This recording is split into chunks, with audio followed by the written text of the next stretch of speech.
Something I've noticed this generation with the PlayStation 5 and the Xbox Series is a slow shift in the overall view of gamers online when it comes to the big visual leap versus what we've had in the past, and how a lot of that right now is coming at the expense of optimization and performance for these games without giving that big aha moment when it comes to these visuals. Because, games look great right now, but man, do they seem to struggle. And recently, there was another example that popped up that had a lot of anticipation, a lot of excitement around it. And it was almost like the balloon deflated when we saw some information get out there after the review embargo lifted when it came to the performance of it. So now we have a specific engine that's being pointed out, but also people questioning just kind of the priorities of many of these larger studios and just how gamers themselves seem to have had enough online with all of it. So if you guys enjoy these videos, hit the like button,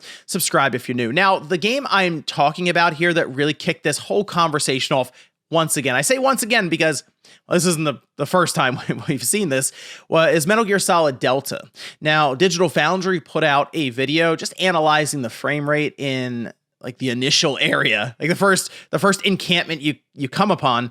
It seems like there are some serious issues when it comes to frame rate jumping all over the place. And that also, with the PS5 Pro, doesn't seem to be solving that issue. And in fact, the PS5 Pro is running worse than the base PS5, which, as a PS5 Pro owner, well, there's one right here, that's not great. As the idea of that system was that you would get performance level frame rate at the quality level settings.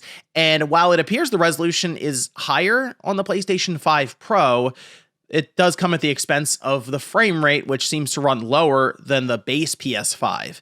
And that, to me, just kind of encompasses everything that's kind of been discussed and we've seen play out so far this generation. Now, frame rate has always kind of been an issue, I will say that. And you can go back to the old days of the PS3 and the 360, which is crazy to say old days at this point. But even the PS2 and the original Xbox and the GameCube, we had some struggles back then, even with frame rate. However, the thing with this, and why I don't think it's brought up as much, there was an obvious visual leap from generation to generation. Think about going from the PS2 to the PS3 or the Xbox original to the 360. We're talking about going up to the HD era at that time, right? Where you had HDMI ports on the system out of the box of the PS3 and Blu-ray players, and the 360 pushing quote unquote 1080p, but it was much more compatible with some of the flat screen TVs, the HD displays that were coming out. And it was a very clear jump. Go back to the PS1 and the PS2. Obvious jump. We started seeing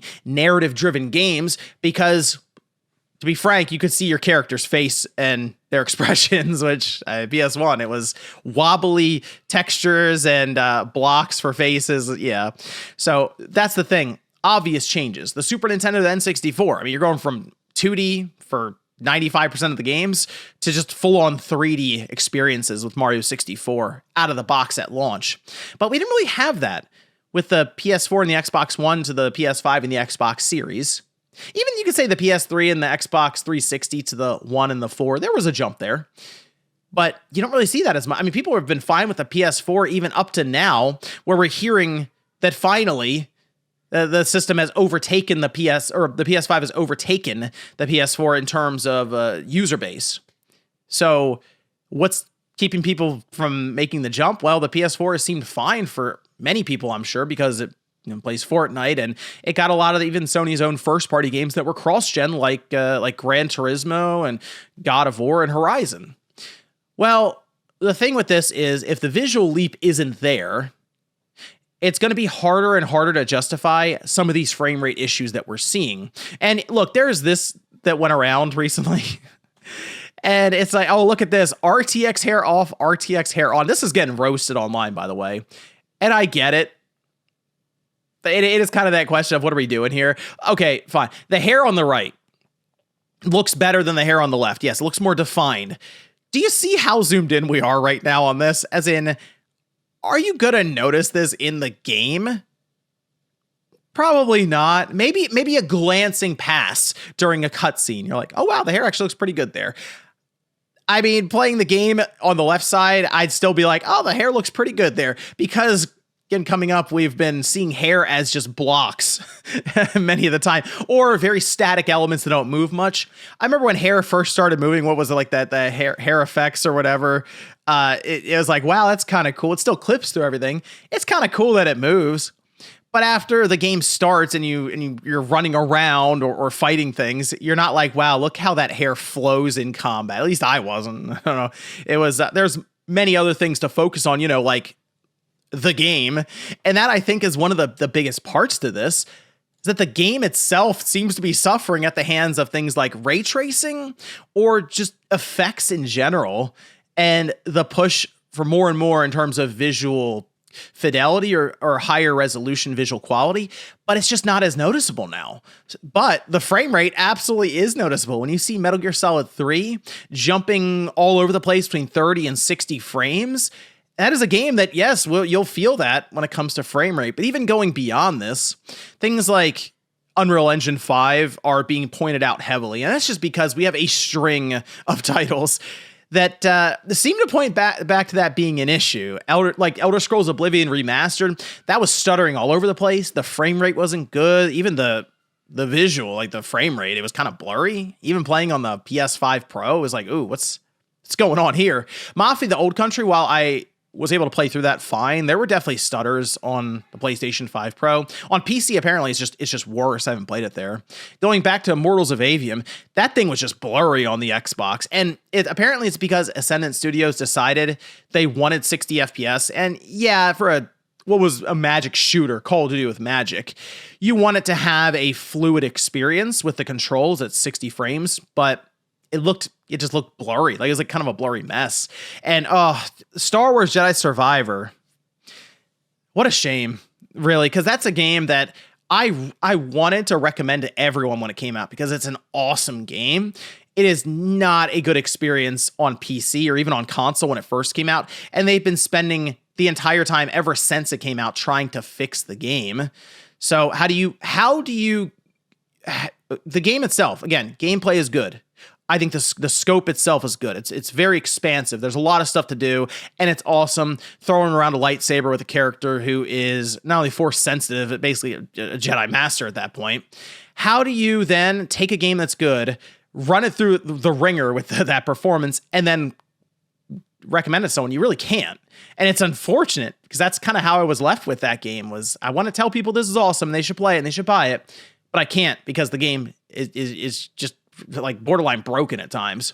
Mind's Eye, don't have to say anything about that. Black Myth Wukong, while it seemed like it was pretty good on PC, the requirements were super high. And then on PlayStation 5, as I showed even in my video, it was blurry as well, because the performance mode, going for the higher frame rate, not great in terms of visual quality. And then Wu Chang Fallen Feathers, that thing is stuttering all over the place on PC to the point where I saw people just completely skip it because of that. Now, the thing is, Unreal Engine, it's not just that, okay? It's part of it, and it seems to be a vast majority of games that go to that use that engine have issues out of the gate for PC, and then also on console, depending on resolution and stuff. But at the same time, as all this Metal Gear Solid Delta stuff is going down, I played through Sword of the Sea twice, and that game is awesome, and it's on Unreal Engine. It looks unique, it's interesting, the gameplay is very different from anything else. It's like Tony Hawk and SSX, mixed in with Journey. Really cool game. It's only a couple hours long, but I recommend it. If you have PlayStation Plus, download it now, try it out. If you have an OLED, it's mandatory viewing, but that's Unreal Engine. And I didn't really have any of these issues with it. It just looked like an awesome game that played well, and no real complaints there. Tekken 8, kind of the same deal. I mean, that game runs really well. It looks good. So it's not just Unreal Engine. I think there is more to it, as in Unreal Engine's used by a lot of studios. It's used by a lot of developers. And to be frank, there are just varying levels of talent in the industry. So some are able to use Unreal Engine and get a lot out of it, and it still perform well. Others, whether it's the studio itself, because you start to gather hundreds and hundreds of people working on these things. So communication aspect, the hierarchy, the overall process, or just the publishing studio or the publisher above them saying, it's good enough, we got to ship this thing for the holidays and fix it later. there's a lot of stuff that plays into it, really, is what I'm getting at. Because even games like Monster Hunter Wilds, that game is just not good on PC when it came out. I don't know if they've been able to fix it much, but it was disastrous to where it was getting downvoted like crazy. Like, it's like mostly negative on Steam. And you start to think about that, and then mixed in with Dragon's Dogma 2. I mean, do you then start to question the RE engine outside of Resident Evil games for the most part? Seems like it maybe wasn't set up with the idea of an open world game in mind, clearly, which is one of the benefits of Unreal, but then the drawback for a proprietary engine. Proprietary engines are developed with specific things in mind, and then you can build them out. And we've heard about this from different companies where an engine didn't have certain things built for it, and they had to go back and do it. And it might be basic things in mind, whereas Unreal Engine is kind of just a toolbox that can cover most things, but it's not necessarily specialized for any one thing, if that makes sense. So Stalker 2 is another one that had a lot of issues that's not using Unreal Engine. And again, it seems like there are a lot of optimization issues and frame rate issues, despite these systems being as powerful as ever, right? So with the hardware keeps getting better, but the optimization and the frame rate is either the same or worse even at times than it was last generation. And I got to give credit to a lot of the people online that I'm seeing discuss this on social media. They're looking at this going, maybe ray tracing isn't necessarily all it's been cracked up to be, right? Where, remember, that was being pushed along with UE5 ahead of the PS5 launch. They had that whole demo, right, with Jeff Keighley, and it looked cool. But there were questions of, will games be able to not only look like this, but be able to run like this? And when you hear about ray tracing in a game, I have to imagine many people kind of stop and pause for a minute and go, how's this game going to perform with ray tracing always being enabled? Because then that also raises the system level requirements, say on PC, and then it just kind of spirals from there to where most of the time it comes out and there is something wrong with the game, just in terms of running at that point. Might look awesome, but that only goes as far as taking good screenshots. And hey, that's all you really need for the marketing, right? So that's the other side of this. If you have a game that costs a ton of money to make, budgets hundreds of millions of dollars, I mean, to be honest, if you want to be able to market to the mainstream who isn't necessarily as sensitive to frame rate, you focus in heavily on how good a game looks, and then kind of work on the frame rate after the fact, after the person maybe bought it because they saw promotional material, highly curated trailers, or just a bunch of high-resolution screenshots. There was also some questions this week around Metal Gear Solid Delta and it losing some of its quote-unquote soul when we saw some screenshot comparisons pop up for, I'll say, just different scenes. Some of the artistic nature being removed, you can say, from the PlayStation 2 version to being just a more realistic, almost sterile-looking version on PlayStation 5 or Xbox Series with the new game. However, back then with the PS2, the Xbox, and the GameCube, there were certain artistic liberties taken with some of these games to cover up just technical limitations. And while I think the comparison shot here for Metal Gear Solid 3 versus Delta, I think that is a case of it makes more sense to go with how they did it with the PS2 versus how they did it with Delta.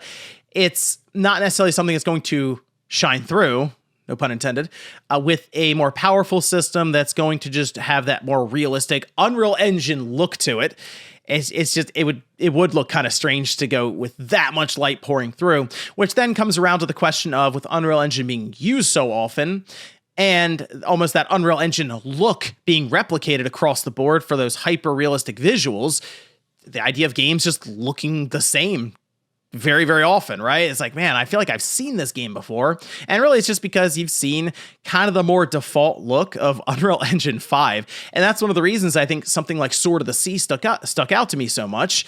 It's like, wow, okay, Unreal Engine can look really different and really unique and really interesting and cool. But that's not necessarily how it's portrayed to us like 80% of the time. And I guess at this time, my hope is that the conversation continues to shift towards the idea of games looking fine now. Like, if games don't ever get that much better looking, if Metal Gear Solid Delta, which looks incredible visually, if that's kind of the roof, I feel like I'm okay with that. And if we just start looking more towards the idea of art style, making things look more unique, and aiming for something like 60 FPS being more of a standard across the board, and that's where the focus turns to, more optimization and smooth running games, that works for me. Again, there's a limited budget when you go into creating a game, as we hear about all the time from these companies, these publishers, that typically you end up going beyond anyway. But instead of going beyond it so that the hair follicles in a game with RTX on is more visible, maybe it's like, hey, this section's kind of sketchy with the frame rate jumping all over the place. Let's work on that. Let's see if we can figure out how to make that more of a solid 60 across the board. That's kind of what I hope things shift towards, and that's where the attention lies. But let me know what you guys think about this one down below. Let me know how you feel about some of these games that are coming out that seem to have more of the focus on higher resolution visuals, ray tracing and stuff, almost at the expense of just the game itself and how it's running. Thanks guys for watching, and I'll see you next time.